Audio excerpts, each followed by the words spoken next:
So I've got one of those electronic journals, where you write down stuff and it just keeps it in a date format. Well, I opened it up one year at the end of the year, and as I often do, I'll put little notes about the coming year and the year before. And I noticed in there, I was just writing down, I'm going to give up alcohol.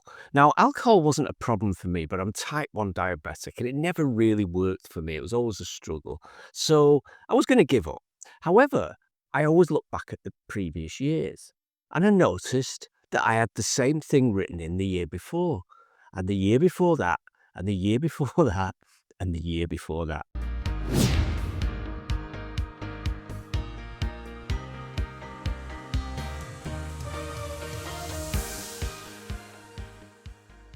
So my name is Mike Dawson. I'm the author of Quit Your Diet, Think to Think. And if you're done with diet, sick of meal plans and had enough of calorie counters, then you could be in the right place. I'm here to help you develop a 14-day plan to quitting diets forever. Membership on my website, actionfactorypublishing.com, is absolutely free at the moment. And you can also take my free 12-question quiz to help you determine what level your weight issue lies, and that's around here somewhere. In this series of videos, we're talking about the 7 laws or assumptions I make about my clients. I try to make them about myself, and I would always make these assumptions about you, because assumptions will tell us and dictate how we react to people. And the main message is that I'd like you to make those assumptions about yourself. So if you want to find out more about the actual assumptions, go to the beginning of this playlist. And in this video, we're talking about a classic really from NLP. If you always do what you've always done, then you'll always get what you've always got. So there I was. I'm looking at this electronic journal, and unlike a paper version, you can skip back through the years to that exact day. I did that. I decided to quit drinking again and again and again. But looking at previous years, I saw that same commitment and it hadn't happened. And I seemed to have written it down, made the promise, and then over the years, I'd always done what I always do. I'd followed the same program. I'd done really well. I thought, oh, you've done pretty well. Maybe you should have just one. It won't do any harm, that kind of thing. And then just followed the pattern back. This was quite a powerful message for me, because I remember saying to myself, look, either do it, quit forever, or just don't ever make that promise to yourself ever again. And that really meant something to me, because I felt like it's almost like giving myself an ultimatum. It was the last chance to literally do this or shut up forever. And it really shifted things for me.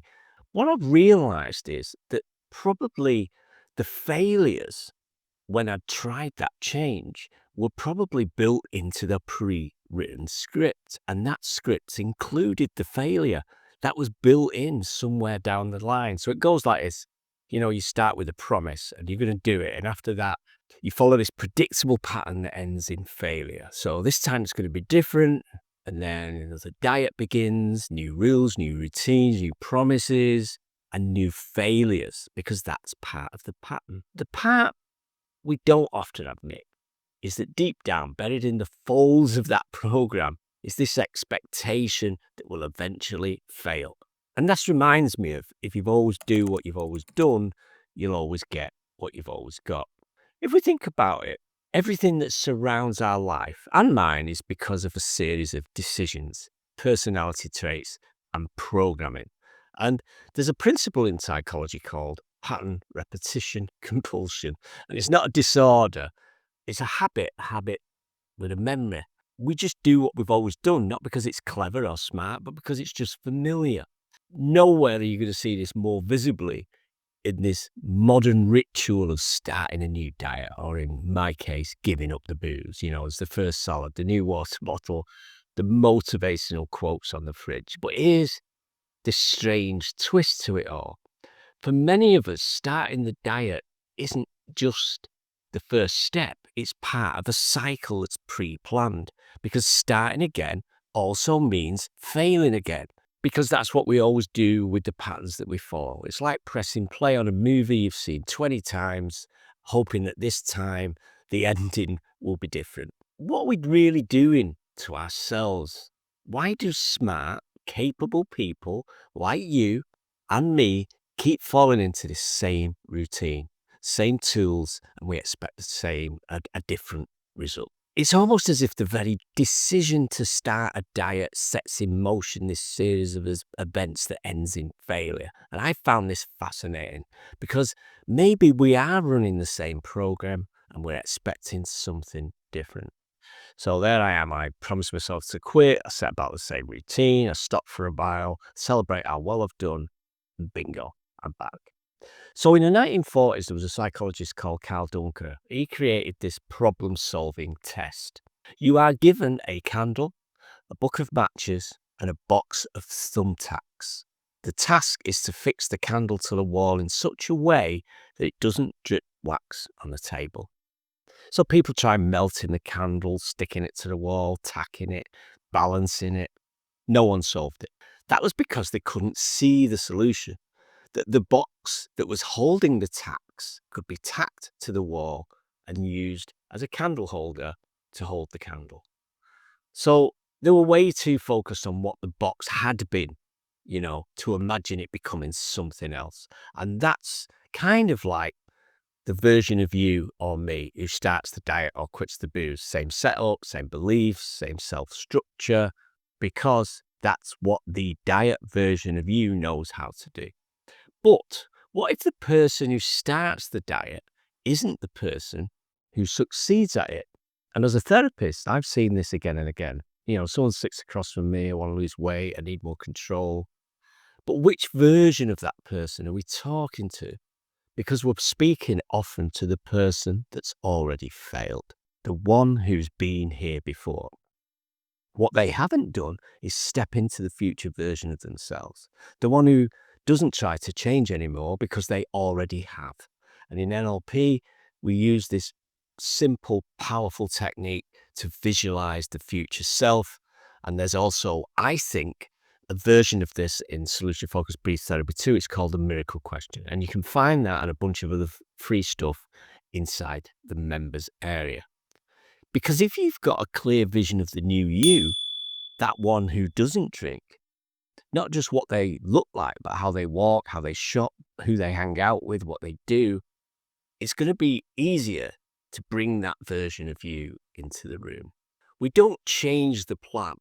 We change the person executing the plan. The goal is no longer to fix what you eat. The goal is to become someone who doesn't need fixing. There's the idea. If you always do what you've always done, you'll always get what you've always got.